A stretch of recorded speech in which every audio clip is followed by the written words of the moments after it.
Sometimes words alone aren't enough to explain the issues. One man experimenting with a different medium is the poet and performer Tony Walsh. Tony grew up in social housing not far from here in Manchester, and he even credits the roof that the state provided over his head with saving his life. So we asked Tony to write us a poem in response to some of the issues we've been exploring here this evening. Here is Tony Walsh's Ode to Social Housing. They say the swinging 60s, but for most, they never swung. The reality was poverty. My parents married young and they moved their newborn baby to a rented, terraced home where it wasn't the lack of heating that would chill us to the bone. They were the Beatles of a different kind, the classic slum. Kathy come home, pregnant, crying, teenage wasteland. Mum.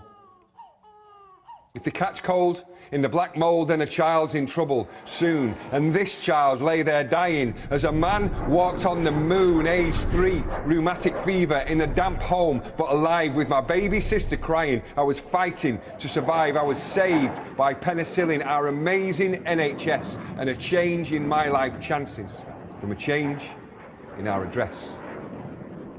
Council home. A tenancy, an indoor loo as well, 3 bedrooms and 2 gardens, and as far as we could tell it was a home for life. Respectable, presentable and clean, it was civilised and dignified. My mum kept it pristine well as best she could. With 4 of us, she'd make do and she'd mend, and the neighbours did you favours and we kids played out as friends.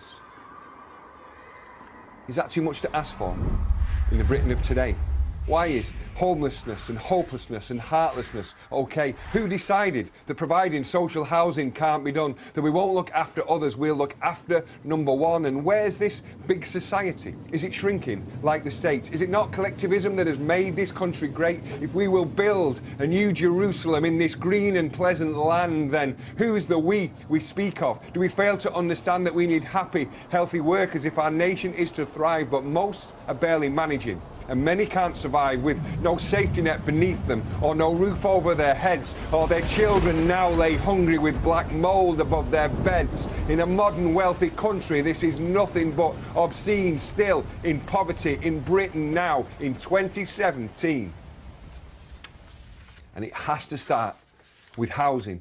Social housing, from the Latin socialis, meaning allied. There are other words with that in socialist and socialism, but of course that is the target, to wrap up that post-war progress and to flog it on the market. Always stocks and shares, not housing stock, not sharing, but demeaning. Does it take this council kid to point out equity's 2 meanings? Well, they're cutting, but now we've people adding family members to remember in the embers of their cladding. Let this be the day we see the way to honour all their names. Inequality and poverty, austerity in flames.